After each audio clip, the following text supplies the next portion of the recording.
أعوذ بالله من الشيطان الرجيم. بسم الله الرحمن الرحيم.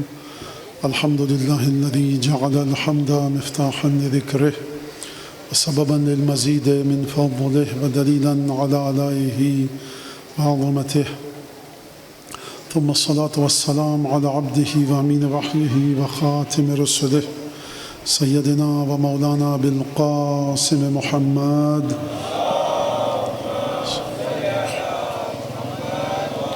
وعلى أهل بيته الطيبين الطاهرين الذين أذهب الله عنهم الرجس وطهرهم تطهيرا، واللعن الدائم على أعدائهم أجمعين. أما بعد، فقد قال الله الحكيم في كتابه المجيد: أعوذ بالله من الشيطان الرجيم. إنما يريد الله ليذهب عنكم رجس أهل البيت ويطهركم تطهيرا.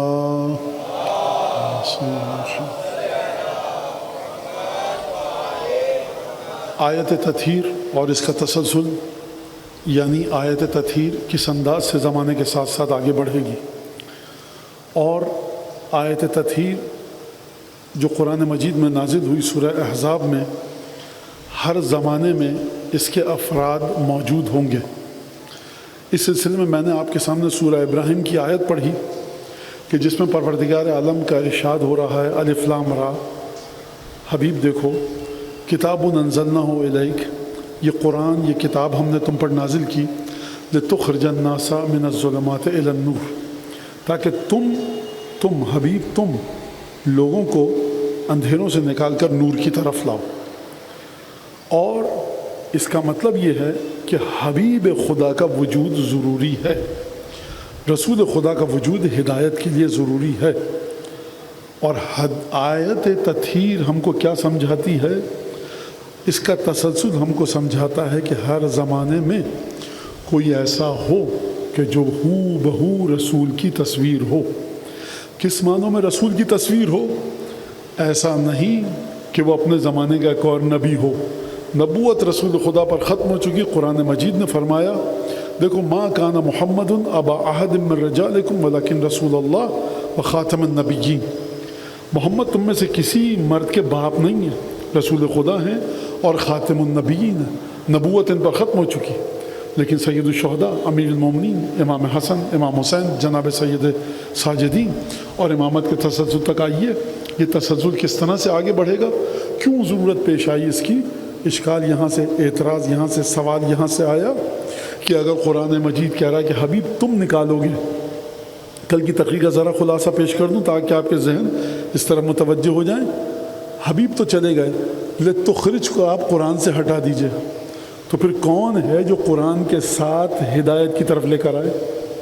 اگر کوئی کافر آج کہے کہ دیکھو تمہارا قرآن تو خود کہہ رہا ہے کہ رسول خدا اندھیروں سے نکال کر روشنی کی طرف لائیں گے، قرآن اکیلا کافی نہیں ہے۔ قرآن فرما رہا ما آتاکم الرسول فخذوہ فما نہاکم عنہ فانتہوا، یعنی قرآن مجید اگر کافی ہوتا تو قرآن خود فرما رہا ہے کہ جو رسول دے وہ لے لو، جس سے رسول روک دیں اس سے رک جاؤ۔ یعنی اس کا مطلب یہ ہے کہ رسول کی عطا قرآن کے ساتھ ساتھ چلے گی۔ اس کا مطلب یہ ہے کہ صرف قرآن پر اکتفا نہیں کرنا۔ اگر قرآن کافی ہوتا تو پروردگار فرماتا، دیکھو ما آتاکم الرسول من آیات القرآن فخذوہ، اللہ کے قرآن کی جو آیت رسول تمہیں دے وہ لے لو۔ وہ تو لینی ہی تھی، آپ کو خدا کی کتاب تھی، اس کے لیے حکم کی ضرورت نہیں ہے۔ پروردگار فرمانا چاہ رہا ہے کہ دیکھو، ہمیشہ یہ مت کہنا کہ قرآن کافی ہے۔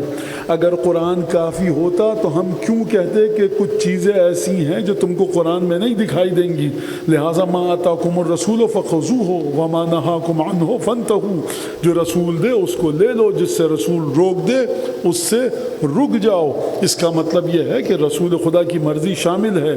اس کا مطلب ہے کہ رسول بہت سی چیزیں دیں گے، لینی پڑے گی، جس سے روک دیں گے اس سے رکنا پڑے گا۔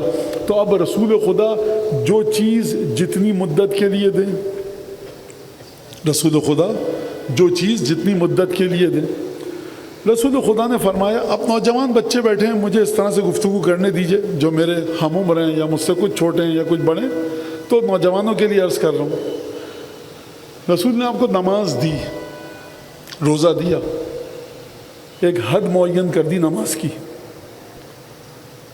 جاگ رہے ہیں آپ، نماز نہیں پڑھی، نماز پڑھیے جا کر، واجب ہے، فرض ہے. اب کوئی خدا نخواستہ بے ہوش ہو گیا، صبح 9 بجے بے ہوش ہوا، شام کو 7 بجے اس کی آنکھ کھلی، اس پر نماز واجب نہیں تھی، اب یہ قضا ادا کرے گا، گناہ نہیں کیا بیچارے نے، ہے کہ نہیں؟ رسول خدا نے حد معین کی ہے. کیا مطلب؟ آپ جا رہے تھے سفر میں، نہ مٹی ہے کہ تیمم کر سکیں، نہ پانی ہے کہ وضو کر سکیں. اب کیا کریں گے؟ اب رسول خدا نے حد بتائی تھی کہ دیکھو پانی ہو تو وضو کرنا، مٹی ہو تو تیمم کرنا. نہ مٹی ہے نہ پانی ہے. اب کوئی چیز آپ اپنی مرضی سے نہیں بنا سکتے. مٹی کے تیل سے میں وضو کر لوں گا، میں ڈیزل سے وضو کر لوں گا، میں شربت سے وضو کر لوں گا، نہیں کر سکتے. رسول خدا نے حد بتائی نماز کی. دیکھو نماز پڑھ رہے ہو، پڑھتے رہو الحمد قل واللہ، رکوع کا ذکر، سجدے کا ذکر پڑھو. ایک دفعہ زور سے ہنس دیے تو نماز تمہاری باطل ہو گئی. تو یہ تمام چیزوں کی حدود آپ کو رسول خدا نے بتائیں، اور تمام کی تمام پابندیاں رسول خدا نے بتائیں. اور پھر اس کے بعد اب اگر رسول خدا کوئی ایسی چیز بتائیں کہ جس میں زمانے کی قید ہی نہ ہو، شرطوں کی کوئی قید ہی نہ ہو، اگر رسول خدا یہ آ کر کہیں مباہلے کے میدان میں جانے سے پہلے دیکھو یہ مجھ سے ہیں اور میں ان سے ہوں. مزید میں آپ کے سامنے ایک مثال پیش کروں. ملاوٹ جو کرتا ہے، دودھ میں پانی ملاتا ہے، فرمایا وہ ہم میں سے نہیں ہے. جو چائے کے اندر کوئی اور چیز ملائے، مٹی ملائے، لکڑی کا برادہ ملائے، وہ ہم میں سے نہیں ہے. جو مسلمان کو دھوکہ دے وہ ہم میں سے نہیں ہے. جو چھوٹوں سے محبت سے پیش نہ آئے وہ ہم میں سے نہیں ہے. جو بڑوں کی تعظیم نہ کرے وہ ہم میں سے نہیں ہے. یہ سب کا سب رسول خدا نے بتایا. ایک شخص کل تک دودھ بیچتا تھا، پانی ملاتا تھا، وہ رسول خدا سے اس کا تعلق نہیں تھا. آج توبہ کر لی، استغفار کیا، سب سے معافی مانگ لی. یا آپ کے پیسے، 1 کلو دودھ لیا تھا آپ نے مجھ سے، آدھا کلو دودھ دیتا تھا، آدھا کلو پانی، یا آپ سب اپنے پیسے لیجئے. تو اس نے توبہ کر لی، اب خالص دودھ بیچنے لگا. اب یہ رسول سے جڑ گیا. 10 دن خالص دودھ بیچا، پھر یہ ملاوٹ کرنے لگا، پھر رسول سے رشتہ ٹوٹ گیا. کوئی شخص 10 دن تک چھوٹوں اور بڑوں سے محبت اور پیار اور اطمینان سے بزرگی کا خیال رکھتے ہوئے بات کی، رسول خدا سے رشتہ ٹوٹ گیا. توبہ کی، دوبارہ سے بزرگوں کے ساتھ احترام، بچوں کے ساتھ محبت سے بات کی، رسول خدا سے پھر رشتہ جڑ گیا. تو امت کا ہر شخص اس مرحلے پر ہے کہ جب تک کچھ کاموں کو انجام دے گا رسول سے جڑا رہے گا. جب ان کاموں کو انجام دینا چھوڑ دے گا رسول سے رشتہ ٹوٹ جائے گا. لیکن فاطمہ، سیدہ، حسن، حسین، علی کے بارے میں کہا کہ دیکھو یہ مجھ سے ہیں، میں ان سے ہوں، کوئی قید معین نہیں کی.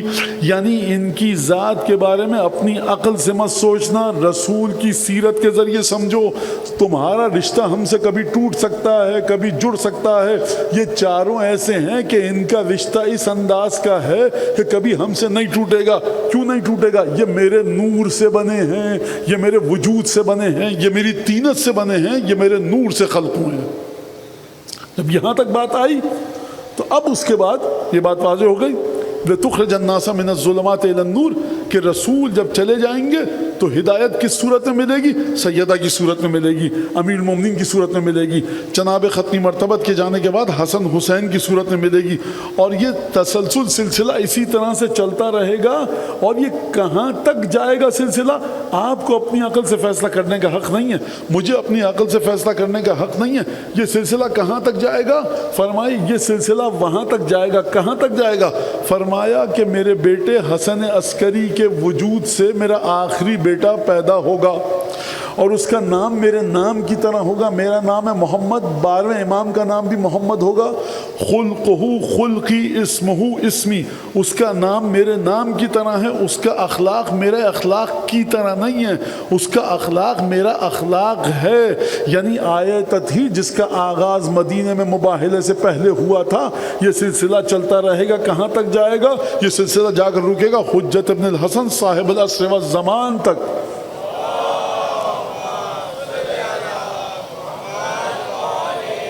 اور یہ سب کے سب تطہیر کے سائے میں پروان چڑھیں گے. یہ سب کے سب تطہیر کے ساتھ آگے بڑھیں گے. کس انداز سے؟ کہ جس طرح سے پاک کرنے کا حق ہے اس طرح سے پاک کیا جائے گا. اب اگر اہل بیت کے بارے میں گفتگو کی جائے تو خود ختمی مرتبت نے گفتگو فرمائی ہے. سب سے پہلی تفسیر طبری لکھی گئی عالم اسلام میں. علامہ طبری نے جب آیہ تطہیر کو لکھا تو بعض لوگ جو یہ کہتے ہیں کہ پنجتن کا کوئی وجود نہیں ہے، یہ آپ کے ذہن کی پیدا کردہ ایک چیز ہے ذاتی، اس کا قرآن سے تعلق نہیں ہے، اس کا حدیث سے تعلق نہیں ہے۔ تو سرکار اگر حدیث اور قرآن سے تعلق نہیں ہے، کل کا مجھے ایک جملہ دہرانے دیجئے، اگر قرآن اور حدیث سے تعلق نہیں ہے تو یہ بتائیے کہ آیہ مباہلہ جو نازل ہوئی، مباہلہ ہوا کہ نہیں ہوا؟ اگر ہوا تو عذاب کیوں نہیں آیا؟ اس کا مطلب ہے نہیں ہوا۔ اگر نہیں ہوا تو کس بنیاد پر نہیں ہوا؟ رسول خدا مباہلے کی آیت پر رسول خدا نے عمل کیا کہ نہیں کیا؟ اگر نہیں کیا تو آپ کا کفر لازم آئے گا۔ رسول خدا کے بارے میں کوئی سوچ نہیں سکتا کہ حکم قرآن میں آیا ہو اور رسول نے عمل نہ کیا ہو۔ آیہ مباہلہ نازل ہوئی، رسول خدا کل کی تقریر کہ لے کر چلے حسن حسین سیدہ اور علی ابن ابی طالب کو، اس کا مطلب ہے مباہلہ نہیں ہوا۔ لیکن ہوا کہ نہیں ہوا یہ ایک الگ گفتگو۔ یہ کن شخصیات کو لے کر گئے تھے جو مباہلہ نہیں ہوا؟ ڈھونڈیے جا کر ان کو، کیونکہ رسول خدا فرما رہے ہیں نسانہ ہماری خواتین، ہمارے بچے، ہماری جان۔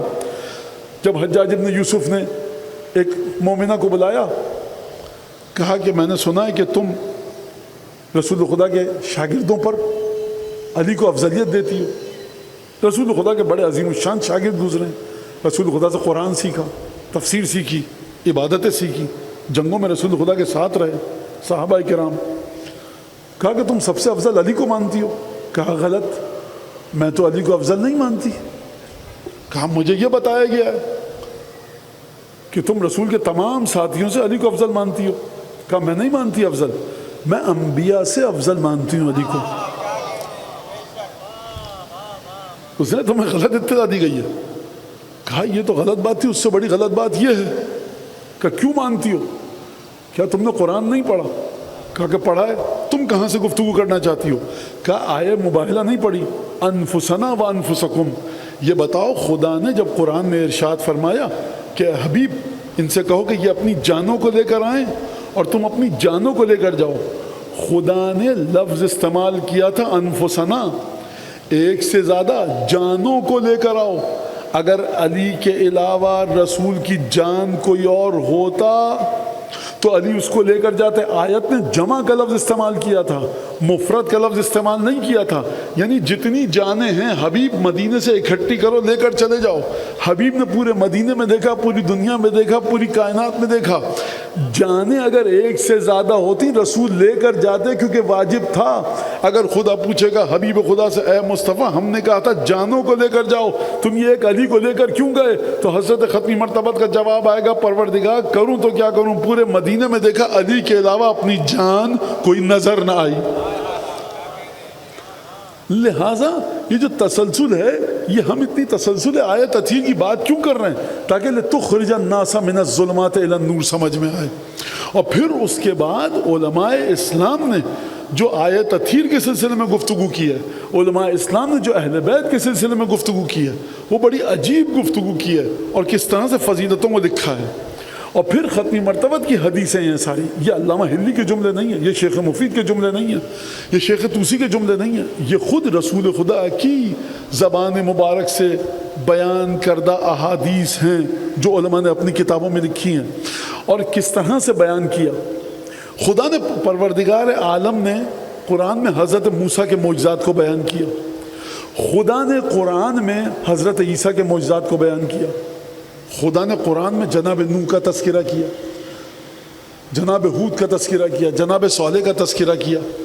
پروردگار عالم نے قرآن میں بڑے عجیب انداز سے تذکرہ کیا۔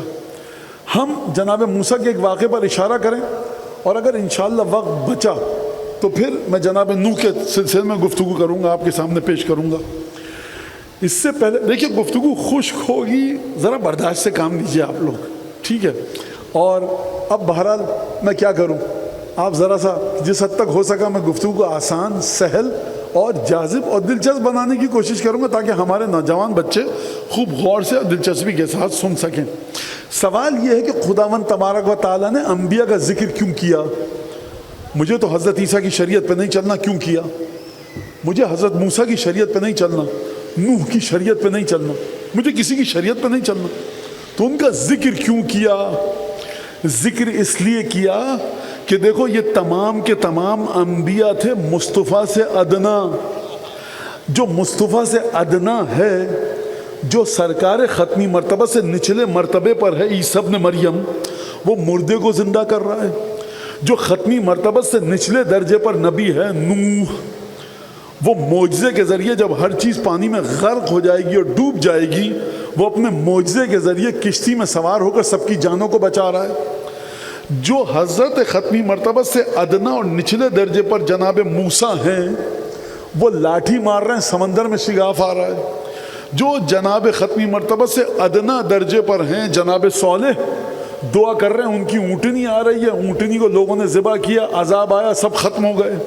تو یہ جو دیکھو جا کر جب مصطفیٰ سے جو نچلے درجے پر تھے، ان کے کمالات ایسے تھے، تو سوچو کہ مصطفیٰ کے کمالات کیا ہوں گے اور آل مصطفیٰ کے کمالات کیا ہوں گے جو نفس مصطفیٰ ہے۔ لہٰذا یہ مسئلہ ہے جو آپ کی خدمت میں پیش کرنا چاہتا ہوں۔ لہٰذا جناب موسیٰ کے سلسلے میں، اس سے پہلے کہ میں یہ گفتگو پیش کروں، کل کی جو آیت تھی، آیت نور، اس پہ تھوڑی سی گفتگو کروں گا جو باقی رہ گئی تھی۔ مجھے اندازہ ہے پورا رات کے اس پہر آپ گھر سے آئیں اٹھ کر مولانا ایسی مجلس پڑھیں کہ جو نیند بھاگ جائے ہماری، دلچسپی سے سنیں، تو بہرحال آپ برداشت کیجیے آپ اسی طرح سے۔ خدا کا نور ہے عالم غیب میں، بڑا حوصلہ دیتی ہے ایسی آواز، سلامت رہو بیٹا۔ خدا کا نور عالم غیب میں، خدا نے فرمایا اللہ نور السماوات والارض، خدا زمین و آسمان کا نور ہے۔ مثل نورہ کمشکات، اس کے نور کی مثال کیسی ہے؟ ایک تاقچے جیسی جس میں چراغ ہے۔ اب میں آیت نہیں پڑھوں گا، وقت لگ جائے گا۔ جس میں چراغ ہے، چراغ کے اوپر شیشے کا ایک شیڈ، ایک گلوب، شیشے کا ایک کٹورا رکھا ہوا ہے۔ کٹورا اگر لوہے کا ہو تو نور نہیں دکھے گا۔ چراغ پر، شمع پر، موم بتی پر اگر ایک گیند رکھ دیں آپ شیشے کی تو نور دکھے گا۔ اس کے اوپر ایک شیشے کی گیند ہے، چمنی۔ اب وہ جو چمنی ہے وہ کس طرح سے چمک رہی ہے؟ کوكب دری، جیسے آسمان کا ستارہ چمکتا ہے۔ یکاد زیتھا یضیء، اس میں جو تیل ہے وہ اتنا پاک و پاکیزہ ہے، نورانی ہے کہ لگتا ہے لو لم تمسس نار، یہ ابھی بھڑک اٹھے گا۔ وَلَوْ لَمْ تَمْسَسْ نُورٌ عَلَىٰ نُور، نور پر نور، یہدی اللہ لنورہ من یشاء، خدا اپنے نور کی جانب جس کو چاہتا ہے ہدایت کرتا ہے۔ خوب توجہ کیجیے گا۔ اب یہاں سے ایک شرعی ذمہ داری آ گئی، اور اپنی حیثیت کو سمجھیے، اپنی منزلت کو سمجھیے۔ خدا نے کہا کہ میں زمین اور آسمان کا نور ہوں۔ اب آپ نے کبھی پوچھا کسی مفسر سے یہ جو طاقچہ ہے یہ ہے کہاں پر؟ یہ جو درخت ہے زیتون کا، جس زیتون سے تیل نکلا، یہ کون سا زیتون؟ یہ کہاں پر تھا؟ یہ رکھا ہوا کہاں پر ہے؟ یہ چراغ جل کہاں پر رہا ہے؟ کل کی گفتگو سے متصل کرنا، ذرا تکرار دہراؤں گا، برداشت کیجیے۔ فی بیوتن، کچھ گھروں میں۔ اب کچھ گھروں میں ہے یہ نور، تو جا کر ان گھروں کو ڈھونڈیے۔ اور کل وہ میں نے حدیث آپ کے سامنے پڑھ دی کہ جو امام جلال الدین سیوطی نے در منصور میں بیان کی۔ اب ذرا آئیے پانچویں اور چھٹے امام کی بارگاہ میں۔ یہ تو تھی گفتگو جناب جلال الدین سیوطی کی، اور شافعی حضرات کے بہت بڑے عالم ہیں جلال الدین سیوطی، مصر سے تعلق ہے۔ اب چلیے اصول کافی کی طرف، اب چلیے تفسیر نور الثقلین کی طرف، کہ جس میں پانچویں اور چھٹے امام کے بارے میں گفتگو کی گئی ہے۔ میں صرف طاقچے پر گفتگو کروں گا، مثل نورہ کمشکات۔ فرمایا یہ جو طاقچہ جس سے مراد ہے نا، جس میں چراغ رکھا ہوا ہے، اس طاقچے سے مراد، طاقچے بچہ سمجھتے رہے، بچے کے نہیں سمجھ رہے، ایک بریکٹ، ایک شیلف۔ میں نے کل مثال دی تھی کہ کوئی ڈبہ ہو، کوئی لوہے کا کوئی باکس ہو، جس میں ایک طرف سے آپ اس کی دیوار کو گرا دیں، اور 5 طرف کی اس میں دیواریں۔ مٹھائی کا ڈبہ دیکھا ہے آپ نے؟ اس کے ڈھکنے کو ہٹا دیجئے اور اس کو سیدھا کھڑا کر دیجئے، یہ ہے مشکات۔ لوہے کا ڈبہ دیکھا ہے اپنے باکس جس پہ ڈھکنا ہو، ڈھکنے کو ہٹا دیجئے، اس کو کھڑا کر دیجئے، اب یہ ہے مشکات۔ جوتے کا ڈبہ دیکھا ہے آپ نے، اس کے ڈھکنے کو ہٹا دیجئے، یہ ہے مشکات۔ سمجھانے کے لیے کہہ رہا ہوں، کسی بھی چیز کا ڈبہ، باکس، اس کے ڈھکنے کو ہٹا دیجئے تو کتنی جہت باقی رہیں گی؟ 5 جہتیں باقی رہیں گی۔ 5 طرف سے بند ہے، ایک طرف سے کھلا ہے، یہ ہے مشکات۔ اب آپ اس میں کوئی چیز رکھ سکتے ہیں۔ تو فرمایا مشکات جو خدا نے فرمایا کہ جس میں چراغ ہم نے رکھا ہے، مشکات طاقچے سے مراد سینہ ہے رسول خدا کا، اور چراغ جو جل رہا ہے اس سے مراد ہے وحی الہی کہ جو رسول خدا کے سینے پر اتری۔ اب یہ جب مشکات اس میں وحی الہی اتری اور نور وحی نازل ہوا اس سینے میں کہ جو مشکات ہے، اب یہ مشکات کے زاویے پر ہے، خوب توجہ کیجئے گا۔ مشکات میں آپ نے موم بتی رکھ دی، مشکات سب کی سمجھ میں آ گیا کہ نہیں آ گیا؟ جو دیوار میں ایک کھوکھلی جگہ ہو، اب یہ اس مشکات کے اوپر دار و مدار ہے۔ اگر مشکات میں اتنا سا سوراخ ہے تو اتنی سی روشنی نکلے گی، مشکات اگر اس طرف تھوڑا سا ٹیڑھا ہے تو روشنی ادھر جائے گی، مشکات اگر اس طرف ہے تو روشنی ادھر جائے گی۔ لاکھ آپ مشکات کے سامنے کھڑے ہوں، جب تک زاویہ آپ کا مشکات کے سامنے نہیں بنے گا روشنی آپ پر نہیں پڑے گی۔ توجہ فرما رہے ہیں کہ نہیں؟ یہ لائٹ جل رہی ہے، یہ لائٹ جو ہے یہ ہے چراغ، اور یہ جو باکس ہے اس کا یہ ہے مشکات۔ اگر یہ ذرا سی ٹیڑھی ہو جائے مشکات تو جہاں مشکات چاہے گا روشنی وہاں جائے گی، مشکات دائیں طرف مڑے گا روشنی دائیں طرف جائے گی۔ اس لائٹ کا مشکات بائیں طرف مڑے گا بائیں طرف جائے گی، روشنی میں کمی نہیں ہوگی، زاویہ بدل جائے گا۔ آپ کو مشکات کے اندر آنا پڑے گا۔ رسول خدا کا سینہ ہے مشکات۔ اب دیکھیے یہ کہ یہ جو سینہ تھا مشکات، اس میں جو وحی تھی یہ گئی کہاں پر؟ فرمایا انا مدینۃ العلم وعلی بابھا۔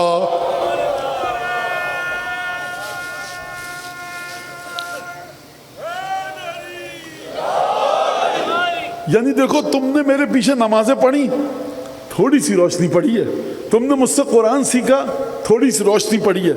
دیکھو اب میں آپ سے کہہ رہا ہوں، سامنے تو وہ آئے اس روشنی کے جس کے وجود میں رسول خدا کے ساتھ تباین ہو، مشکل لفظ ہے۔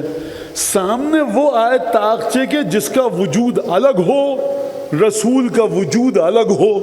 اگر قرآن کہہ رہا ہے کہ علی کا وجود رسول کا وجود ایک ہے، اور رسول خدا یہ کہیں کہ دیکھو انا و علی من شجرۃ واحدہ، میں اور علی ایک ہی درخت سے ہیں، وہ سائر الناس من شجر شتیٰ، تمام لوگ مختلف درختوں سے ہیں۔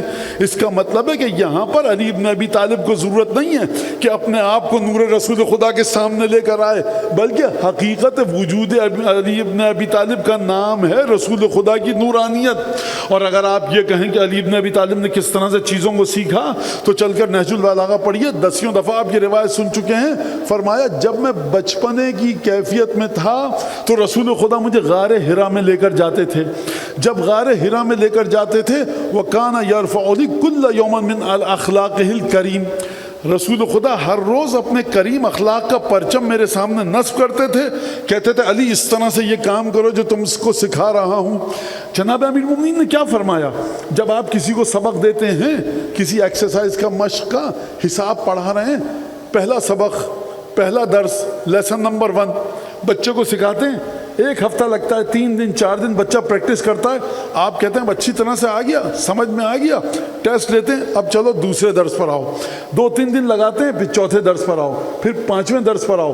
امیر المومنین کیا فرما رہے ہیں؟ ہر روز میرے لیے اپنے اخلاق کا ایک نمونہ مجھے بتاتے تھے اور مجھ سے کہتے تھے کہ اس کے مطابق عمل کرو۔ جب تک اچھا معلم اس وقت تک اگلا درس نہیں دے گا جب تک کہ پچھلا درس شاگرد نے نہ سیکھا ہو۔ اخلاق رسول خدا کا، ہر روز علی ابن ابی طالب نے ایک منزل کو طے کیا رسول خدا کے نور کی اور اس مقام پر پہنچے۔ لہٰذا یہی بات ہے کہ جب 5ویں امام ہشام کے دربار میں گئے تھے اور ہشام نے کہا تھا کہ آپ تیر چلانا جانتے ہیں، اب مجھے نہیں پتا کہ یہ بچوں کے لیے سناؤں کہ نہیں سناؤں، بہرحال سنا دوں۔ بچے کہتے ہیں مولانا پورا واقعہ سنایا کریں، یہ میں شاید پچھلے اور اس سے پچھلے سال سنا چکا ہوں، لیکن پھر سن لیجیے آپ جلدی جلدی۔ یہ آیت تطہیر کے ذیل میں امام صادق اور امام باقر پہنچے، کئی دن کا سفر طے کر کے شام دمشق، ہشام کے دربار میں کئی دن تک ہشام نے دروازے پر روک کر رکھا اور اندر آنے کی اجازت نہیں دی۔ یہ بدتمیزی تھی، توہین تھی۔ اس کے بعد جب داخلہ ہوا تو پھر کہا کہ آپ لوگ یہاں پر تیر اندازی کا مقابلہ ہو رہا ہے، آپ بھی تیر چلائیے۔ امام نے کہا میں نے بچپن میں بہت کم تیر چلایا تھا، اب میں نے تیر اس کے بعد سے نہیں چلایا۔ انی لقلیل الرمایا، بہت کم تیر چلایا ہے، یعنی میں نے پریکٹس نہیں کی، مشق نہیں کی، 50 55 56 سال کا ہو چکا ہوں۔ کہا کہ نہیں، اب تو آپ کو تیر چلانا پڑے گا۔ بادشاہ سمجھا کہ امام کو تیر چلانا نہیں آتا، اور امام فرما رہے ہیں کہ بچپن میں تیر چلایا تھا، اب جب تیر چلائیں گے تو تیر دائیں بائیں جائے گا، اور پھر سبکی ہوگی، شرمندگی ہوگی، اور نعوذ باللہ رسوائی ہوگی۔ امام نے لیا، کمان میں رکھ کر تیر کو چلے میں رکھ کر کھینچا، تیر سنسناتا ہوا گیا اور نشانے کے بالکل درمیان میں لگا۔ بادشاہ کے چہرے کا رنگ اتر گیا، کہا اتفاق سے لگ گیا، دوسرا تیر دو۔ دوسرا تیر امام کو دیا، امام نے دوسرا تیر چلایا، دوسرا تیر پہلے تیر کو چیرتا ہوا پیوست ہوا۔ کہا یہ بھی اتفاق ہے۔ کہا نہیں، تیسرا تیر دو۔ امام کو تیسرا تیر دیا گیا، امام نے تیسرا تیر چلایا، وہ پچھلے 2 تیروں کو چیرتا ہوا گیا۔ بادشاہ کو اطمینان نہیں ہو رہا تھا، 9 تیر دیے امام کو، 9واں تیر 8 تیروں کو چیرتا ہوا جا کر وسط غرض درمیان کے نشانے میں لگا۔ امام صادق فرماتے ہیں جب ہم داخل ہوئے تھے تو میرے بابا محمد باقر کو نام لے کر بادشاہ نے بلایا تھا، یا محمد، تیر چلانا آتا ہے، بے ادبی تھی، بے ادبی تھی بغیر کنیت کے نام لینا۔ کہا جب یہ دیکھا تو میرے بابا کو کنیت سے کہا یا ابا جعفر، آئیے اور میرے دائیں ہاتھ پر تخت کے برابر میں بیٹھیے۔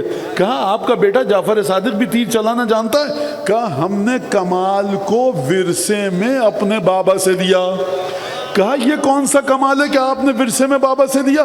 کہا تم نے قرآن نہیں پڑھا؟ کہا قرآن میں کہاں آپ کی میراث کا تذکرہ ہے؟ کہا تم نے وہ آیت نہیں پڑھی الیوم اکملت لکم دینکم، آج کے دن تمہارے لیے دین کو مکمل کیا؟ تو یہ تو دین کے مکمل کرنے کی بات ہے، آپ کو نعمت کہاں سے ملی؟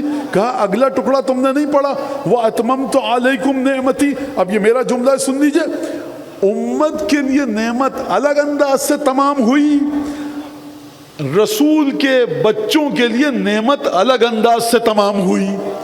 رسول کے بچوں کے لیے نعمت تمام ہوئی کہ ان اولادوں کو تسلسل غدیر میں رکھا گیا۔ آپ پر نعمت تمام ہوئی کہ تسلسل غدیر کے ماننے والوں میں رکھا گیا۔ نعمتیں دونوں پر تمام، خوب توجہ کیجئے گا اس بات کے اوپر۔ امام نے کیا فرمایا؟ ہم کیا پڑھتے ہیں؟ آج نعمت تمام ہوئی مولا کی ولایت کے ذریعے ہم پر، آپ کو مولا کی ولایت ملی۔ امام باقر کو کیا ملا؟ امام باقر کو وہ ولایت ملی۔ کہا یہ وہ جو کمال ہمارے بابا کو ملا تھا، ہمارے دادا علی مرتضیٰ کو ملا تھا، کوئی نعمت ایسی نہیں ہے جو ہمارے بابا کے پاس نہ ہو۔ تیر چلانا بھی اسی نعمت میں سے ہے۔ ہم نتوارث اصاغرنا اکابرنا، ہمارا ہر بچہ اپنے بڑوں سے ورثے میں پاتا ہے۔ یہ مت پوچھنا کہ جعفر صادق اتنا چھوٹا ہے، نوجوان ہے، تیر چلانا آتا ہے کہ نہیں۔ اگر نسل مرتضیٰ سے ہے، اگر نسل تطہیر سے ہے، اگر انما یرید اللہ لیذھب عنکم الرجس اہل البیت سے ہے، ہر وہ کمال جو ہمارے دادا کے پاس تھا ورثے میں ہم کو ملتا ہے، ہم سیکھتے نہیں ہیں۔ الف زبر آ بے زبر با کے ذریعے ہم نہیں سیکھتے، خود بخود کمال ورثے میں منتقل ہوتا ہے۔ مولانا یہ بات سمجھ میں نہیں آئی، یہ کیسے منتقل ہوتا ہے؟ چڑیا دیکھی ہے کبھی آپ نے؟ اب تو نظر نہیں آتی کراچی میں، میرے بچپن میں بہت ہوتی۔ چڑیا کے بچے کو اڑنا کون سکھاتا ہے، آپ یا میں؟ ورنہ چڑیا کا بچہ ہے تو اڑے گا۔ مچھلی کا بچہ پانی میں اس کا دم گھٹ کیوں نہیں جاتا، کیوں تیرنے لگتا ہے؟ ورنہ مچھلی کا بچہ تیرے گا پانی میں۔ شہد کی مکھی کو شہد چوسنا کس نے سکھایا، آپ نے یا میں نے؟ مانا یہ تو چوستی ہو۔ یہ بتائیے کہ شیر کے بچے کو شکار کرنا کس نے سکھایا؟ مانا شیر کا بچہ ہے تو یہاں پر مان لیتے ہیں کہ ورثے میں کمال منتقل ہو گئے، لیکن جس کمال کی ذمہ داری خدا ہدایت کے لیے لے رہا ہے، شیر آپ کی ہدایت نہیں کرے گا، طوطا ہدایت نہیں کرے گا، چڑیا ہدایت نہیں کرے گی۔ جمال قدرت الہی ہے یہ دیکھو، چڑیا بن سکھائے بچہ اڑنے لگتا ہے، مچھلی کا بچہ بن سکھائے پانی میں تیرنے لگتا ہے، دم نہیں گھٹتا۔ آل محمد کو تو ہم نے ہدایت کے لیے پیدا کیا، ان کو جب ہم وراثت کے ذریعے کمالات دیں گے تو رتی برابر کمالات میں فرق نہیں ہوگا۔ ایک درود پڑھیے محمد آل محمد۔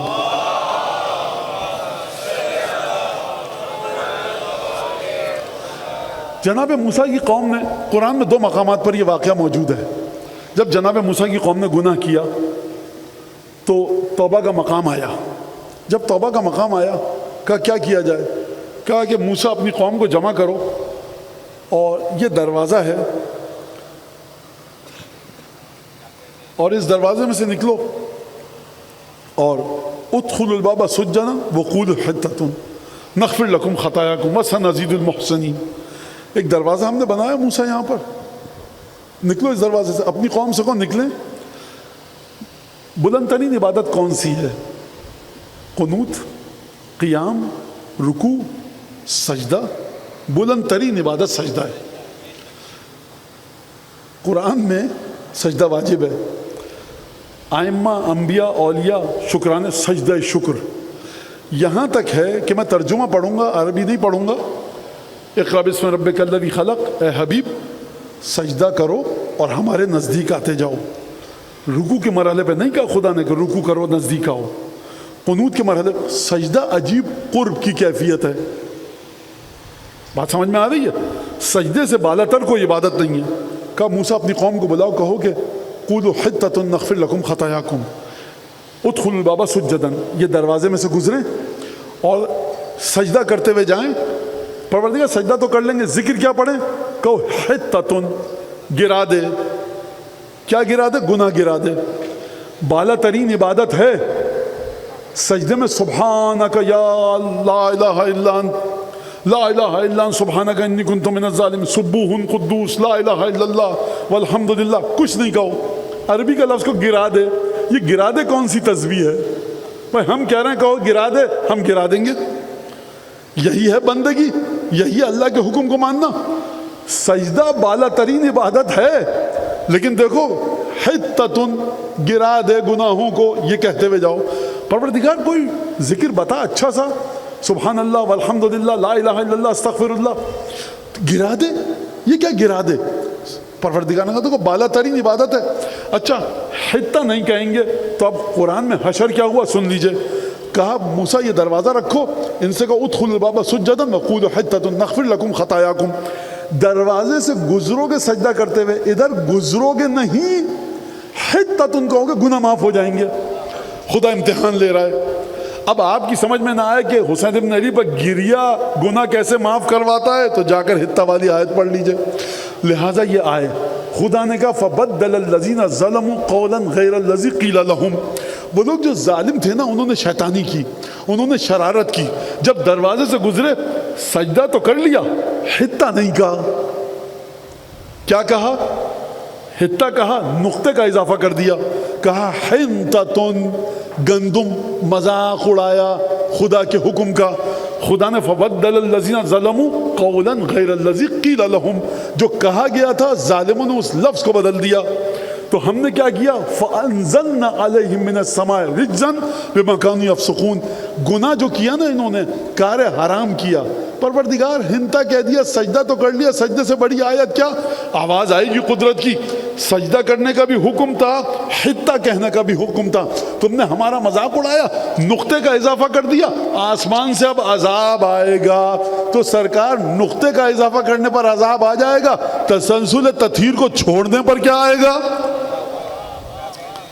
پروردگار عالم تطہیر کو جو پروردگار عالم نے خلق کیا، یہ تطہیر، یہ مثال پروردگار کیوں فرما رہا ہے؟ اب چلیے آپ کی مشکل کو آسان کروں. چھٹے امام نے کیا فرمایا؟ فرمایا نحن باب حطہ، اس امت کا دروازہ حطہ ہم ہیں. جو ہمارے پاس سے نہیں گزرے گا عبادت اس کی قبول نہیں ہوں گی. لہٰذا یہ جملہ عجیب انداز سے ارشاد فرمایا. اب یہاں پر ایک میں جملہ آپ کے سامنے پیش کروں، واقعہ، اور بات کو آگے بڑھاؤں. اب دیکھیے ہمیشہ یہ ہوتا ہے، مجھے اچھا نہیں لگتا کہ نادانستگی میں تکرار ہو جاتی ہے، دوہرا دیتا ہے انسان. لیکن بہرحال قوم کے نوجوان بچے بیٹھے ہیں اور لوگ کہتے ہیں کہ مولانا نہیں پورا واقعہ بتائیے، بچوں کی تربیت اسی سے ہوتی ہے، جو بڑے بیٹھے ہیں وہ برداشت کریں. امام ہادی علیہ السلام کے پاس جب امام ہادی 10ویں امام قید تھے سامرہ میں، ایک شخص آیا، جیل میں قید ہے امام قید خانے میں، اور جیل خانے کا جو انچارج ہے اس سے ملنے آیا. کہا کہ کیسے آئے ہو یہاں پر سامرہ جیل میں؟ کہا کہ بس ایسے ہی آیا ہوں. کہا کہ نہیں تم اپنے امام سے ملنے آیا ہو. کہا نہیں میرا امام وہی ہے متوکل جو تخت پہ بیٹھا ہے. کہا جھوٹ مت بولو، میں جانتا ہوں تمہارا امام امام علی نقی علیہ السلام ہے. اور دیکھو بات سنو، اس لیے کہہ رہا ہوں کہ میں بھی اپنا امام علی نقی کو ہی مانتا ہوں. کہا کہ اب بات کھل گئی ہے تو ہاں ملنے تو اپنے امام سے آیا ہوں.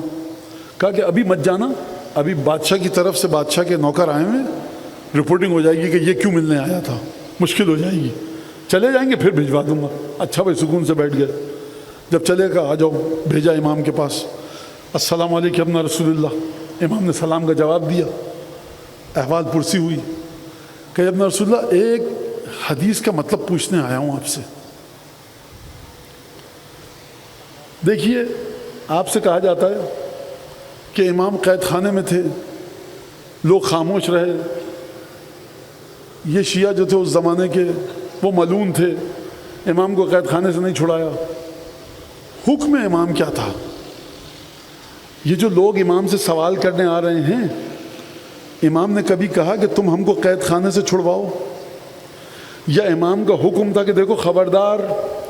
امام ہادی علیہ السلام جب اپنے گھر سے سامرہ سے، جس کی آپ میں سے بہت سے لوگ زیارت کر چکے ہیں، جب امام متوکل کے دربار کی طرف جاتے تھے اور متوکل طلب کرتا تھا تو امام فرماتے تھے خبردار مجھے راستے میں جب دیکھو تو آنکھ سے بھی اشارہ مت کرنا کہ یہ ہمارا امام ہے، سر کے اشارے سے بھی سلام مت کرنا، انگلی سے اشارہ مت کرنا. فَإِنِّي أَخَافُ عَلَيْكُمْ، مجھے ڈر لگتا ہے کہ بادشاہ کے جاسوسوں تمہیں پکڑ لیں کہ تم نے علی نقی کو دیکھ کر اشارہ کیوں کیا، تمہارا علی نقی سے کیا تعلق؟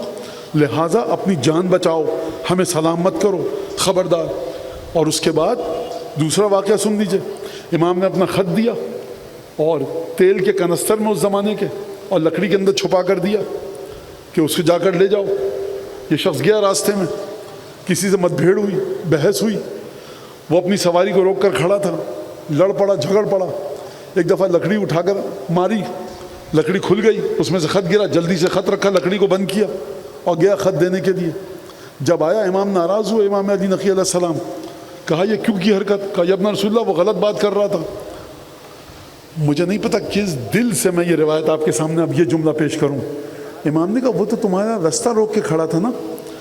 اگر کوئی مجھے رستے میں مجھ پر سب و شتم بھی کرے، سب و شتم کرے جسے ہم کہتے ہیں، اور میں مزید آسان کر دوں، اچھا نہیں لگ رہا لیکن سنیے، 10ویں امام نے کہا مجھے رستے میں کوئی گالی بھی دے اس کو سمجھا دے، مت بیٹھ جانا، سر جھکا کر گزر جانا. اس طرح سے سامرہ میں امامت گزر کر آئی ہے. لہذا خوب توجہ کیجیے گا. یہ شخص جب قید خانے میں گیا، امام سے پوچھا یا ابن رسول اللہ کی روایت پریشان کر رہی ہے، اس کا مطلب پوچھنے آیا ہوں. امام کو کہنا چاہیے یہاں پر اشارتاً صریحاً میں قید خانے میں ہوں، 500 1000 2000 لوگ مل کے نہیں آ سکتے. حلہ بولو، دھاوا بولو، حملہ کرو قید خانے پر، مجھے چھڑا لو.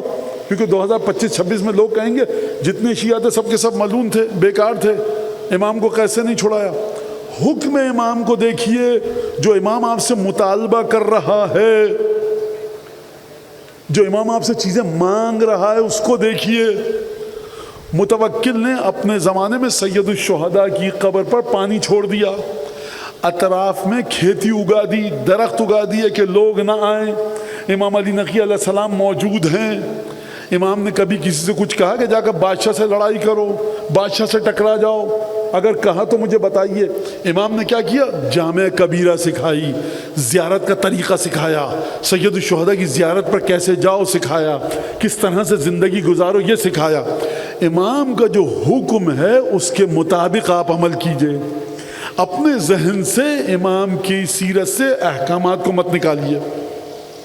لہٰذا ایک درود پڑھیے محمد آل محمد پر.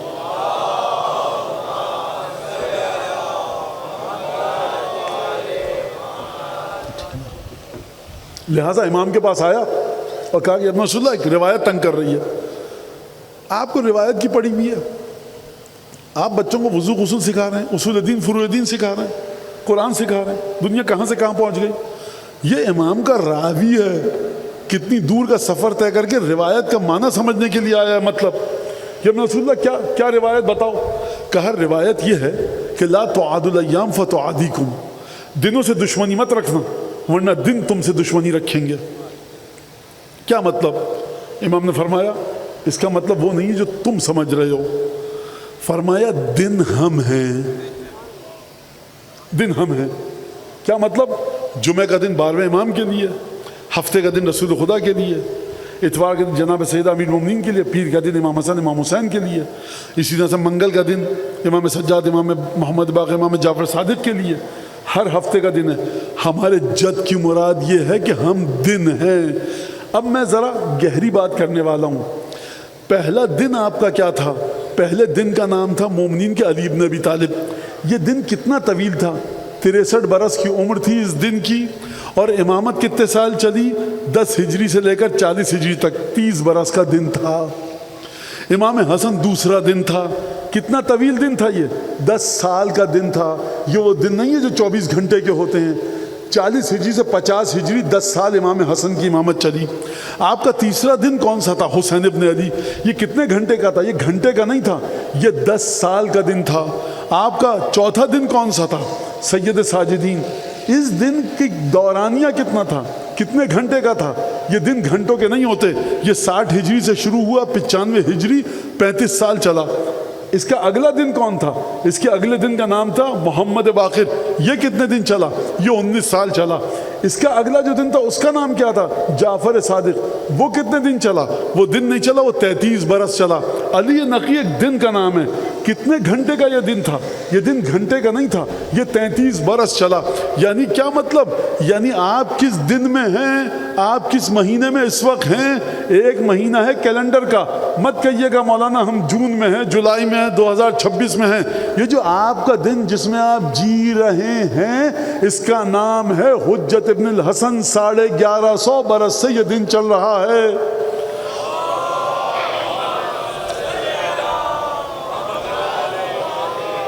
جب جون کا مہینہ ہوتا ہے تو نازک کپڑے پہنتے ہیں کہ نہیں پہنتے؟ جنوری دسمبر ہوتا ہے موٹے کپڑے پہنتے ہیں. جب گرمی ہوتی ہے جون جولائی تو ٹھنڈا پانی پیتے ہیں. دسمبر جنوری میں گرم پانی پیتے ہیں. ایسے ہی کرتے ہیں کہ نہیں کرتے؟ یہی سبب ہے کہ دن جس دن میں آپ ہیں تسلسل تطہیر میں, وہ دن ہے حجت ابن الحسن کا. اس دن میں کیا کریں؟ جون جولائی کے حساب سے کپڑے پہنتے ہیں, دسمبر جنوری کے حساب سے کپڑے پہنتے ہیں. یہ ہے زمانہ, یہ دن ہے غیبت کبریٰ کا. اس میں اپنے وجود پر وہ لباس لا دیے جو آپ کو حجت ابن الحسن کے نزدیک کر سکے. مولانا 40 سال عمر ہو گئی ہے, ابھی تک وہی لباس پہنے. مرتے مرتے مر جائیے گا, یہ لباس بدن سے نہ اترے. یہ جون جولائی کی بات نہیں ہے, یہ محرم سفر کی بات نہیں ہے, یہ اس مہینے کی بات ہے, وہ اس دن کی بات ہے کہ جو 1150 برس سے چل رہا ہے. یہ دن کب ختم ہوگا؟ یہ ختم نہیں ہوگا دن. یہ دن اس وقت شروع ہوگا, آپ کے سامنے آئے گا کہ جب ظہور کا سورج طلوع ہوگا. اور قرآن مجید میں خدا فرمائے گا وَأَشْرَقَتِ الْأَرْضُ بِنُورِ رَبِّهَا, زمین اپنے رب کے نور سے اب جگمگائے گی. کیوں جگمگائے گی زمین اپنے رب کے نور سے؟ کیونکہ جب آپ کا آخری آقا ظہور کرے گا تو اب یہ وہ سورج نہیں ہے جو آسمان پہ چمکتا ہے. آخری آقا جب ظہور کریں گے تو اب یہ نہیں فرمائیں گے کہ میں مہدی ہوں, فرمائیں گے دیکھو آؤ میرے ہاتھ پر بیعت کرو, میں رسول خدا ہوں. سیدہ کا نور میرے وجود میں ہے, حسن کا نور انا الحسن انا الحسین انا علی ابن الحسین, محمد باقر میں ہوں, جعفر صادق میں ہوں, موسیٰ علی ابن موسیٰ رضا میں ہوں, موسیٰ کاظم میں ہوں, علی نقی میں ہوں, محمد تقی میں ہوں, حسن عسکری میں ہوں. یعنی کیا مطلب؟ یعنی تسلسل تطہیر جو مدینے میں چلا تھا اب آخری فرد میں ہوں, اس سے آگے ڈھونڈنے مت جانا, گمراہ ہو جاؤ گے. لہٰذا یہی جملہ ختمی مرتبت نے خطبہ غدیر میں ارشاد فرمایا معاشر الناس ان نور اللہ ہے. عجیب جملہ ہے, ان نور من اللہ مسلوق فیہ. جملے پہ غور کیجئے گا, نور اللہ سے, نور پہ گفتگو ہماری ہو رہی ہے. ان نور من اللہ, نور جو اللہ کی جانب سے آ رہا ہے, مسلوق فیہ, میرے وجود میں دوڑ رہا ہے. یہ نہیں کہا کہ نور جو آسمان سے آ رہا ہے نا خدا سے, وہ اسے میرے وجود میں دوڑایا گیا ہے, اپنے اختیار سے نہیں کیا ہے میں نے, عنایت الہی ہے. اور میرے بعد یہ نور خدا آئے گا کس کے وجود میں؟ فی علی ابن ابی طالب, علی کے وجود میں. اور علی کے جانے کے بعد کس کے وجود میں نور خدا دوڑایا جائے گا؟ حسن حسین کے وجود میں, سید ساجدین کے وجود میں. کہا اور کہاں تک چلے گا؟ فرمایا جب تک کہ میرا آخری بیٹا علی کا بیٹا مہدی آخر الزمانہ آ جائے. یہ نور خدا, خوب توجہ کیجئے گا رسول خدا کے جملوں پر, مسلوق فیہ. سالکن کا مطلب ہوتا ہے وہ میرے وجود میں چل رہا ہے. مسلوق کا مطلب ہے میرے وجود میں دوڑایا گیا ہے، یعنی دیکھو ہم سے مقابلہ مت کرنا، یہ مت سمجھنا کہ ہم نے کہیں سے پیسے دے کر یہ نور خرید لیا ہے، یہ خدا کی اجازت سے ہمارے وجود میں دوڑایا گیا ہے، اور میرے بعد علی کے وجود میں دوڑایا گیا ہے۔ یہ جو نور خدا علی کے وجود میں دوڑایا گیا ہے، یہ مت سمجھنا کہ علی کی مرضی سے چلا ہے، میری مرضی سے چلا ہے۔ ہم 14 کے 14 کا تعلق براہ راست خداوند تبارک و تعالی سے ہے۔ جب آپ کہتے ہیں امام سجاد کے بارے میں، امام حسن کے بارے میں، امام حسین کے بارے میں، تو آپ کیا کہتے ہیں؟ آپ کہتے ہیں امام سجاد کے بارے میں جانشین رسول خدا، آپ حضرت حجت کے بارے میں کہتے ہیں جانشین رسول خدا۔ رسول خدا تو 10 ہجری میں دنیا سے چلے گئے، امام زمانہ 250 ہجری میں ولادت ہوئی ہے، جانشین تو رسول خدا کے کیسے ہیں؟ اس کا مطلب یہ ہے کہ یہ نور اتنے منفرد انداز سے منتقل ہوا ہے کہ 200 سال بعد بھی اگر فرزند فاطمہ کی نسل سے کوئی آئے تو براہ راست اس کا تعلق رسول خدا کے نور سے ہے، مسلوق فیہ۔ اور فرمایا اور آخر میں نور جائے گا حجت ابن الحسن مہدی آخر الزماں کے وجود میں۔ لہٰذا اب آپ کو نور خدا چاہیے، مولانا سے ذکر وکر مت لیجئے، دوڑیے جا کر امام عصر سے مدد مانگیے، دوڑیے جا کر قرآن پڑھیے، امام عصر کو ہدیہ کیجئے، انا انزلنا پڑھیے، امام عصر کو ہدیہ کیجئے۔ مولانا صبح کی نماز کے لیے آنکھ نہیں کھلتی، کوئی وظیفہ آپ کا ہے؟ شریعت مولانا لائے ہیں یا مولا لائے ہیں؟ خوب توجہ کیجئے گا، مدد مانگنے کا طریقہ سیکھیے، مدد مانگنے کا۔ 8ویں امام نے کیا فرمایا؟ 10ویں امام نے کیا فرمایا؟ جب ابو ہاشم جعفری نے مدد مانگنی چاہی، شرم آئی، مولا اتنے درہم دیجیے قرضدار ہوں، شرم آئی، اور خط میں لکھ کر بھیجا امام کو، سامنے آ کے نہیں کہہ سکے، واٹس ایپ ٹیلی فون تو نہیں تھا، یا خط لکھو یا سامنے آؤ، خط لکھا امام کو بھیجا۔ امام نے کہا لا تستحی، ہم سے مانگتے وقت مت شرمایا کرو، ہم سے مانگتے وقت اگر شرمایا تم شرمائے تو باب حتہ کے پاس نہیں جاؤ گے تو کس کے پاس جاؤ گے؟ اگر خدا کے دروازوں کے پاس نہیں جاؤ گے تو کس کے پاس جاؤ گے؟ اور پھر فرمایا عجیب جملہ ہے، بخدا عجیب جملہ ہے، بخدا عجیب جملہ ہے، یعنی انسان اتنا بدبخت ہے کہ ہما شما کمشنر، ڈپٹی کمشنر، یہ فلاں افسر صاحب ان کے پاس بھاگ رہا ہے، جس کے قبضے میں قضاء و قدر الہی ہے اس سے نہیں مانگ رہا، مجھ سے تجھ سے ادھر ادھر سے مانگ رہا۔ فرمایا نحن کہف لمن التجا الینا، ہم اس کی پناہ گاہ ہیں جو ہمارے وجود میں پناہ لے۔ بچوں کو سکھائیے یہ بات کہ بیٹا تمہارے 5ویں آقا نے کہا ہے انا انزلنا تمہاری دوست ہے، کسی اور کی دوست نہیں ہے۔ کیوں نہیں ہے؟ کیوں نہیں ہے کسی اور کی دوست؟ کیونکہ انا انزلنا آئی ہے لیلۃ القدر کے لیے۔ فرمایا لیلۃ القدر امام کے لیے ہے۔ یہ جو آپ اٹھک بیٹھک کرتے ہیں نا اور سمجھتے ہیں اعمال کیے 23 کی رات، اعمال کیے 19 کی رات، اعمال کیے 21 کی رات کو شب قدر میں یہ دعا پڑھی وہ دعا پڑھی، آپ کے لیے ہے ہی نہیں۔ فرشتے نازل کس پر ہو رہے ہیں؟ اس ہستی پر جو عالم غیب میں ہے۔ تو آپ کیا اٹھک بیٹھک کر رہے ہیں؟ میں سنیے، خوب غور سے سنیے گا۔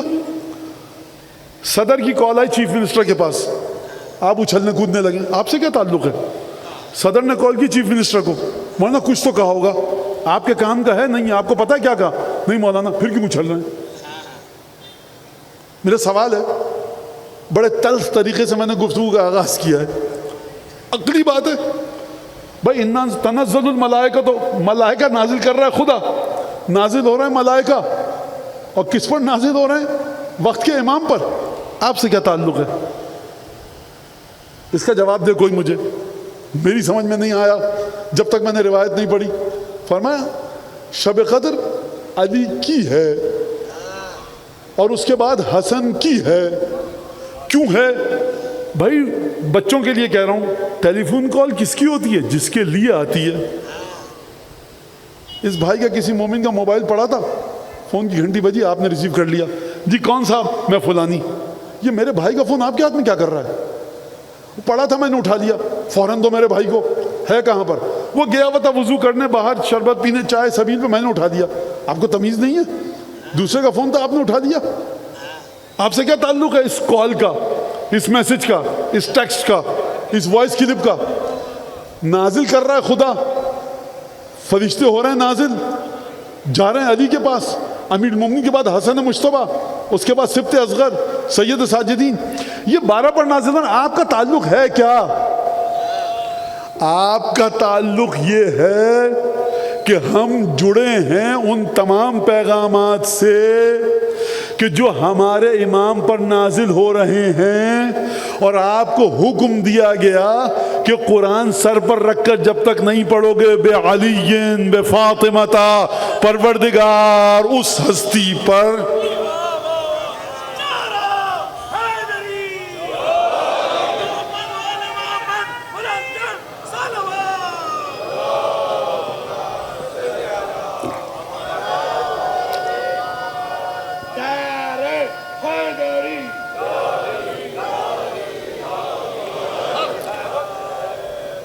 کیا تعلق ہے آپ سے؟ مولانا تعلق یہ ہے، اب بچوں کے لیے اس طرح سے میرا کیا کہوں، ٹیلی فون کال آئی ہے وقت کے امام کے پاس، جناب امیر کے پاس، آپ کیا کہتے ہیں؟ پروردگار یہ قرآن نازل کیا تھا، اِنَّا أَنزَلْنَاهُ فِي لَيْلَةِ الْقَدْرِ، یہ ہے تو نے نازل کیا ليلۃ القدر میں، یہ ہے میرے سر پر۔ پروردگار سر سے بڑھ کر باعزت کوئی جگہ ہے نہیں، تیری کتاب سے بڑھ کر باعزت کوئی کتاب ہے نہیں، میرے سر سے بڑھ کر میرے وجود میں کوئی باعزت جگہ نہیں ہے، یہی پیشانی تیرے لیے سجدے میں سجدگاہ پر لگاتا ہوں، اس کے بھی اوپر میں نے تیری کتاب کو رکھا ہے۔ اب کیا کرو؟ اب کہو بیکا یا اللہ، پروردگار تیرے وسیلے سے تجھ سے مانگ رہا ہوں۔ جب خدا سے مانگ لیا، توحید تو پوری بتا دی، یہ بتاؤ توحید وہی ہے جو ہم کو پسند ہے یا توحید وہ ہے جو ابلیس کو پسند ہے؟ بھائی امام حسین کی محبت میں پڑھ کر خدا کو نہیں بھول جائیے گا۔ جب ماتم کر رہے ہوتے ہیں تو قربت السلام، پروردگار ماتم کرتا ہوں امام حسین کے لیے، تیری خوشنو قربت ان اللہ۔ مولانا 3 ہاتھ مارے تھے سینے پر، 2 جو ہاتھ مارے اس میں امام حسین کی طرف ذہن چلا گیا تھا، خدا کی طرف نہیں تھا۔ تو امام حسین کی محبت میں اتنا آگے مت بڑھ جائیے کہ خدا کو بھول جائیں۔ یہ باتیں آپ سنتے ہیں، سرکار مولا فرما رہے ہیں احب اللہ من احب حسینہ، خدا اس سے محبت کرتا ہے جو حسین سے محبت کرے۔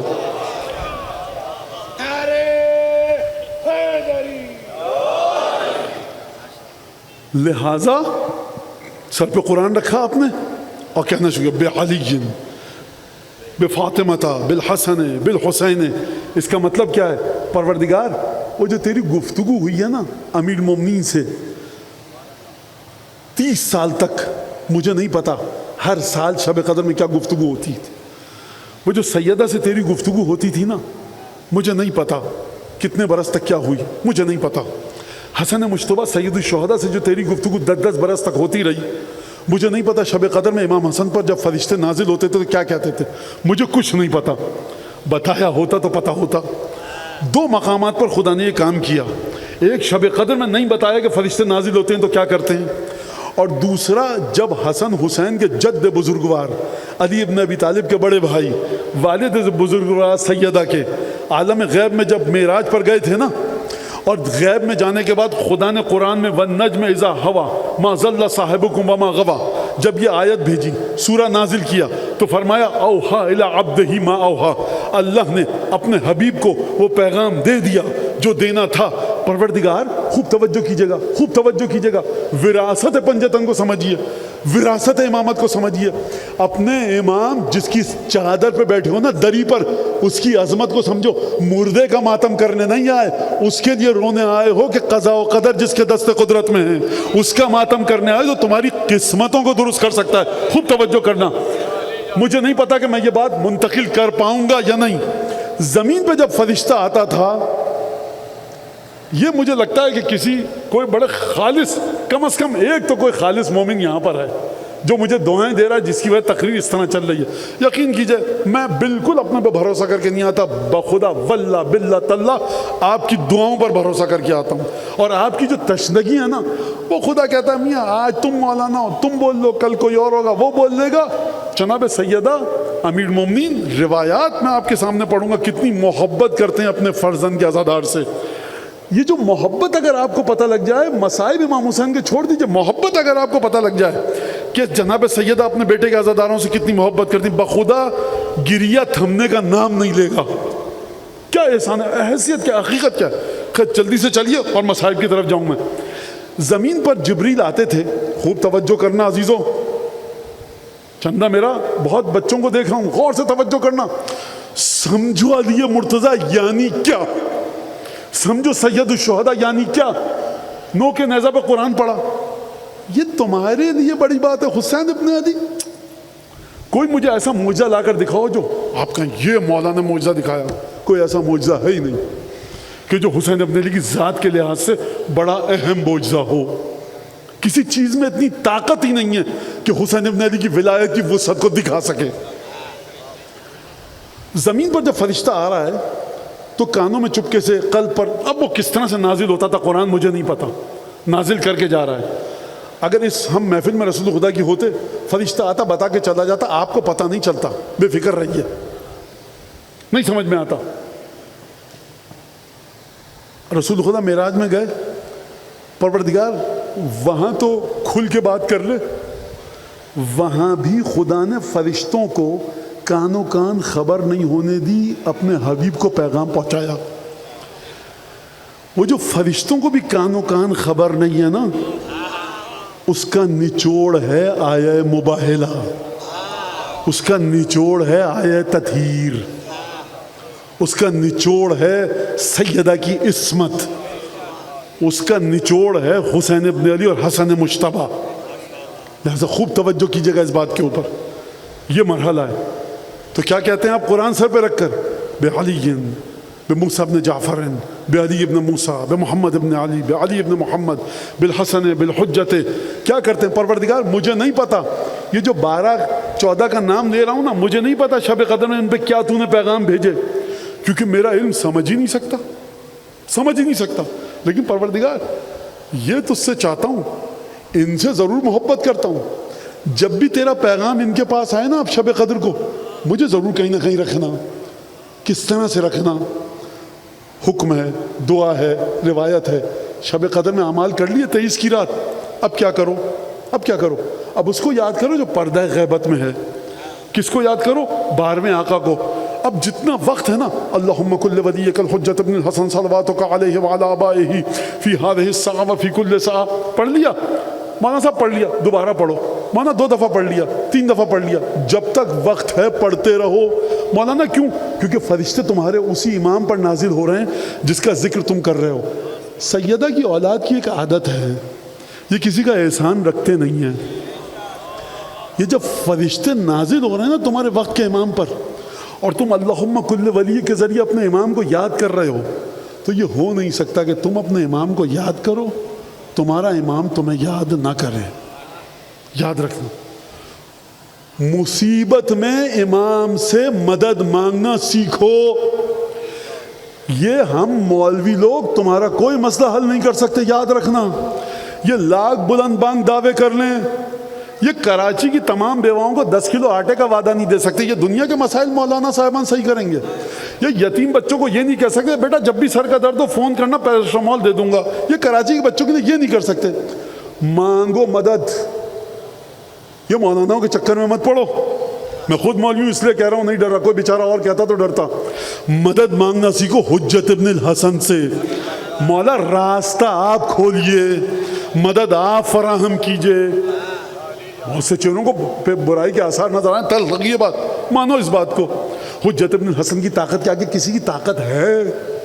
مسئلہ پوچھئے، نماز پڑھیے، قرآن سیکھیے اور بات کو ختم کیجئے. اس سے آگے مولانا صاحبان کچھ نہیں کر سکتے. میں نے مثال آپ کو دے دی. جو 10 کلو آٹے کا وعدہ نہ دے سکے، شہر کی بیواؤں کو، شہر کے یتیم بچوں کو جو تعلیم، روٹی، کپڑا، مکان کا وعدہ نہ دے سکے، آپ ہم مولویوں سے توقع رکھتے ہیں کہ ہم آپ کے مسائل حل کریں گے. لو لگائیے وقت کے امام سے. بہت زحمت دی آپ کو. صلی اللہ علیہ یا ابا عبداللہ، صلی اللہ علیہ یا ابن رسول اللہ، صلی اللہ علیہ یا مظلوم، صلی اللہ علیہ ورحمۃ اللہ وبرکاتہ.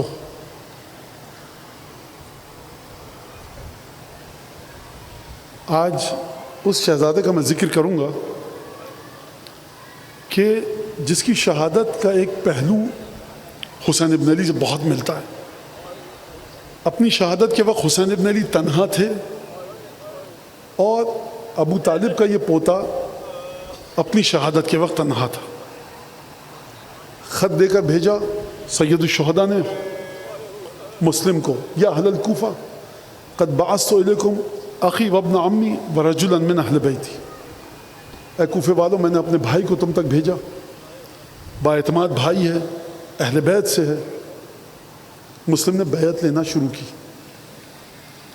نیمہ شعبان کو مکے سے نکلے اور رمضان المبارک کے مہینے میں کوفے پہنچے.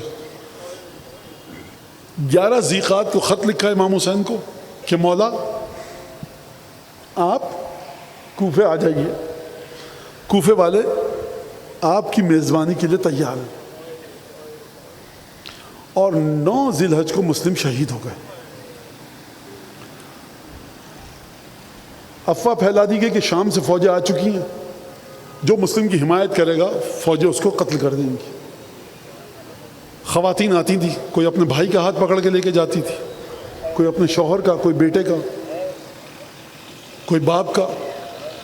مسلم نے جب مغرب کی نماز پڑھانی شروع کی تھی مسجد کوفہ میں تو کئی ہزار لوگ تھے. جب عشاء کی نماز ختم کی تو انگوش شمار لوگ رہ گئے.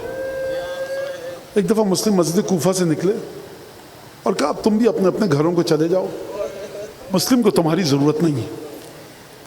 بھوکا پیاسا حسین کا سفیر کوفے کی گلیوں میں.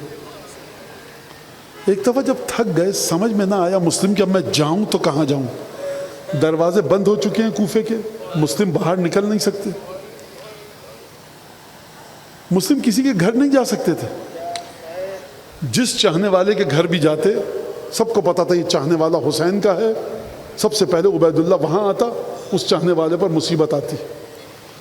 مسلم کوفے کی گلی میں چبوترے پر بیٹھ گئے. ایک مومنہ طوعا گھر سے باہر نکلی، اپنے بیٹے کا انتظار کر رہی تھی. دیکھا ایک مرد 54-55 سال کا، 50 سال کا چبوترے پر بیٹھا. کہا شخص تو یہاں کیوں بیٹھا ہے؟ اکیلی خاتون ہوں، نامحرم ہے، میری ڈیوڑی پر نہ بیٹھ. کہا کہ میں مسافر ہوں، تھوڑی دیر سستا کر چلا جاؤں گا. کہا کہ تجھے نہیں پتا کوفہ پورا آشوب ہے، حالات خراب ہیں، کس نے کہا تھا کہ تو اس شہر میں آ؟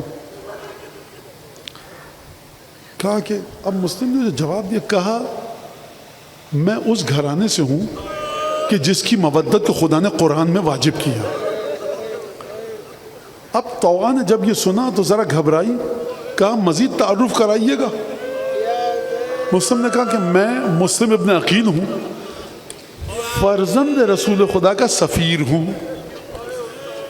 جیسے ہی مومنہ نے یہ جملہ سنا، ایک دفعہ دروازے پاٹو پاٹ کھولے. کہا مولا البیت بیتک، آپ کا گھر ہے، آپ کی کنیز نوکرانی جو خدمت ہو بتائیے. ایک حجرے میں لے کر گئی، آرام کا سامان فراہم کیا، بچھونا، تکیہ. اور اس کے بار بار جاتی تھی پوچھنے، مولا کوئی کام ہے تو بتائیے، پانی لاؤں، غذا لاؤں، روٹیاں پکا دوں، کھانا دے دوں، بھوکے ہیں آپ، پیاسے ہیں. ایک دفعہ اس کا بیٹا گھر میں آیا، بار بار جاتی تھی پوچھنے کے لیے مسلم سے. دیکھیں ادب ہے خانوادہ رسالت کا. 2 خواتین ہیں ایسی ہماری یہاں جو بڑی عظیم ہیں، اولاد سیدہ سے نہیں ہیں. ایک نیشاپور کی شتیتا اور دوسری کوفے کی طوعا. یہ خواتین، شتیتا کا تو خمس امام موسیٰ کاظم نے خود وصول کیا. غریب عورت ہے شتیتا، 2-3 سکے بھجوائے خمس کے اور اتنا سا ایک کپڑا بھجوایا. جب خمس لانے والا بھول گیا تو امام نے 7ویں امام نے کہا تم نے سارے خمس تو دے دیا، شتیتا کا خمس بھی دو. شرمایا تھا یہ دینے سے. اور امام نے فرمایا شتیتا سے جا کر کہنا جتنے خلوص سے اس نے خمس بھجوایا ہے اس کے جنازے پہ میں آؤں گا. کیا صلی اللہ علیہ ابا عبداللہ. اس کا بیٹا آیا, بیٹھ گیا, تھکا ہار آیا تھا. جانتے ہیں کہاں سے آیا تھا؟ مسلم کو ڈھونڈ رہا تھا کہ گرفتار کر کے عبید اللہ کو دوں, سر کاٹ کے انعام دے دوں. اس نے کئی دفعہ آہٹ سنی, کہا کیا ہے کمرے میں؟ کہا کوئی خاص بات نہیں ہے. اس نے دیکھا اسی کمرے میں میری ماں جا رہی ہے. تو جب اس کی ماں چلی گئی تو چپکے سے اس کمرے میں گیا, دیوار کو ٹٹولتا ہوا. جناب مسلم نے پوچھا آنے والا کون؟ کہا میں گھر کا مالک ہوں. تم کون ہو؟ کہا میں مسلم ابن عقیل ہوں. کہا خوشخبری, میں تمہیں پورے کوفے میں ڈھونڈ رہا تھا. امیر نے تمہارے سر پر انعام رکھا ہوا ہے. یہ خاتون مومنہ آئی, قسمیں دی, شدید قسمیں, رسول خدا کی, جناب سیدہ کی, امیر المومنین کی. دیکھو خانوادہ نبوت سے ہے, دیکھو میرے مولا کا سفیر ہے, شکایت مت کرنا, قتل ہو گیا, سیدہ کو کیا منہ دکھائیں گے, رسول خدا کو کیا منہ دکھائیں گے. بات کو نہ مانا, چلا گیا شکایت کرنے. اچانک گلی سے گھوڑوں کی ٹاپوں کی آواز آئی. یہ مومنہ مسلم کے پاس گئی, کہا کہ مولا گلی میں گھوڑوں کی ٹاپوں کی آواز آ رہی ہے, میری درخواست یہ ہے کہ گھر سے باہر نہ جائیے گا, آپ کی جان کو خطرہ ہے. اب اس جملے کو آپ شام غریبہ سے متصل کیجئے جو اب کہہ رہا ہوں. مسلم نے جواب دیا کہ مجھے گوارا نہیں ہے کہ میری وجہ سے کسی مومنہ کو نقصان پہنچے.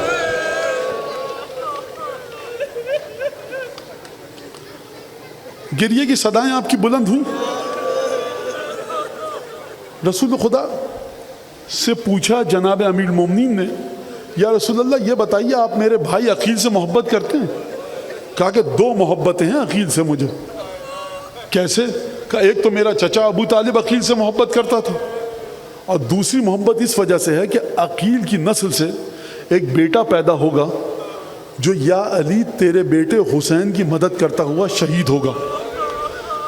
ملائکہ مقربین اس پر درود بھیجیں گے اور نیک مومنین اس پر آنسو بہائیں گے. مسلم نے کہا گوارا نہیں ہے.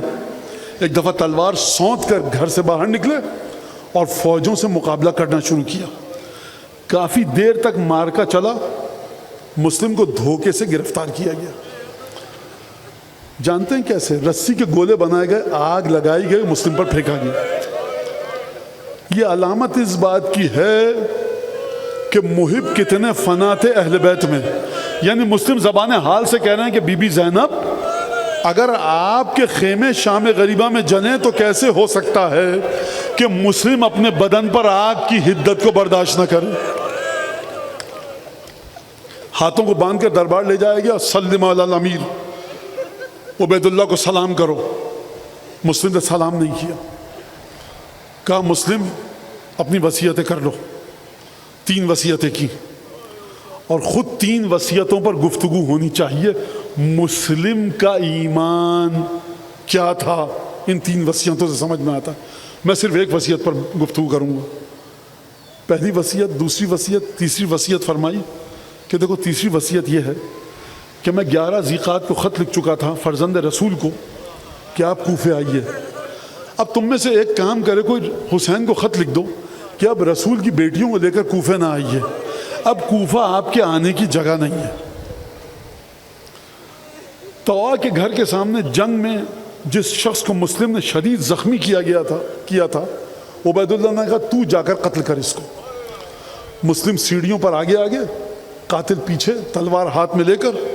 یہ قاتل کہتا ہے مسلم سیڑھیوں پر قدم رکھ رہے تھے, ہر سیڑھی پر قدم رکھتے تھے, فرماتے تھے سبحان اللہ والحمد للہ ولا الہ الا اللہ واللہ اکبر. آپ اس کا مطلب سمجھے؟ مضیت علی بصیرۃ, پورے ایمان کے ساتھ مسلم نے شہادت کو گلے لگایا. قاتل کے ہاتھوں میں کپ کپاہٹ تھی, مسلم کے قدم بڑی مضبوطی کے ساتھ سیڑھیوں پر جا رہے تھے. ایک دفعہ دارالامارہ کی چھت پر گئے. بعض مورخین نے لکھا ہے کہ مسلم نے صحرا کی طرف دیکھا, اور بعض نے اس سے یہ نتیجہ نکالا ہے کہ مسلم نے کیا تو کیا کیا.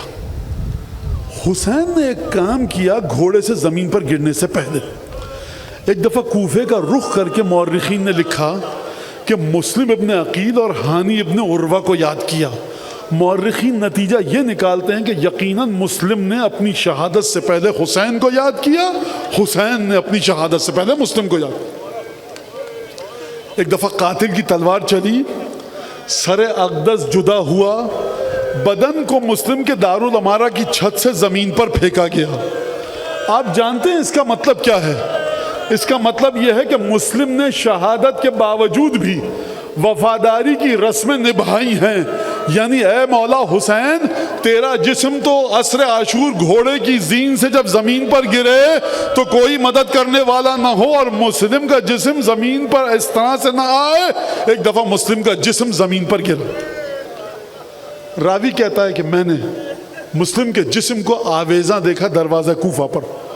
سولی دی گئی تھی, گھوڑے پر سوار ہوا, کوفے سے باہر نکلا اور اس راستے پر گیا جہاں مکے سے قافلے آتے ہیں. گھوڑا دوڑاتا ہوا گیا. ایک جگہ خیمے لگے ہوئے تھے, بچے باہر بیٹھے تھے. میں گھوڑے سے اترا, میں نے بچوں سے پوچھا حسین کا خیمہ کون سا ہے؟ بچوں نے کہا کام کیا ہے؟ کہا مجھے حسین کا خیمہ بتاؤ. یہ گھوڑا سوار گھبرایا ہوا, پریشان, اضطراب کے عالم میں. بچے بھی پریشان. کہا حسین کا خیمہ بتاؤ, ہوا کیا ہے؟ کہا کہ تم بتاؤ کہ حسین کا خیمہ کیوں ڈھونڈ رہے ہو؟ کہا مجھے حسین کے سفیر کی شہادت کی خبر دینی ہے. بچوں نے جیسے ہی سنا ایک گریہ کا عالم طاری ہوا. ایک بچی ان بچوں کے ساتھ بیٹھی تھی, وہ چیخ مار کے گر گئی. بچوں نے کہا تو نے کیا غضب کیا؟ یہ مسلم کی بیٹی تھی. آپ جانتے ہیں نا یہ کون ہے؟ یہ امیر المومنین کی نواسی ہے, یہ امام حسین کی بھانجی ہے, یہ جناب زینب کی بھانجی ہے. ایک دفعہ چیخ کی آواز سنی, سید الشہداء تشریف لائے. مجھے آپ دل پر ہاتھ رکھ کے بتائیے کہ کوئی شریف وزادار متقی انسان ہو, وہ چھوٹی ننھی منی یتیم بچی کو دیکھ کر کیا کرے گا؟ وہ اٹھ کر کلیجے سے لگائے گا, خواتین کے پاس بھیجے گا نا ذرا تسلی دو. حسین سے آپ کیا توقع رکھتے ہیں؟ حسین کی بھانجی ہے. ایک دفعہ یقیناً آقا نے بچی کو اٹھایا ہوگا, یتیم ہے, کلیجے سے لگایا ہوگا. بچی کو ماموں کی آغوش ملی ہوگی, بچی کے کلیجے میں ٹھنڈک پڑ گئی ہوگی کہ باپ چلا گیا, حسین جیسا ماموں ہے. علی اکبر دکھے ہوں گے, عباس دکھے ہوں گے, قاسم دکھے ہوں گے. آقا نے اگر بھیجا ہوگا خواتین کے خیمے میں, فروہ آگے بڑھی ہوں گی, رباب آگے بڑھی ہوں گی, جناب زینب آگے بڑھی ہوں گی, امیر المومنین کی بیٹیاں ہیں. ایک ایک خالہ اور پھوپھی نے کلیجے سے لگایا ہوگا. دیکھو خیال رکھو, کوئی ہاتھ تھام کے بیٹھا ہوگا, کسی نے سر پہ ہاتھ رکھا ہوگا, کسی نے پانی کا جام دیا ہوگا. میں دونوں ہاتھوں کو چھوڑ کے جناب ابو طالب علیہ السلام کی خدمت میں ایک بات کہوں گا, فاطمہ بنت اسد کی خدمت میں ایک بات کہوں گا. میں کہوں گا اے ابو طالب, مسلم کی یتیم بیٹی آپ کی پوتی تھی, کتنی عزت ملی, حسین کی آغوش ملی.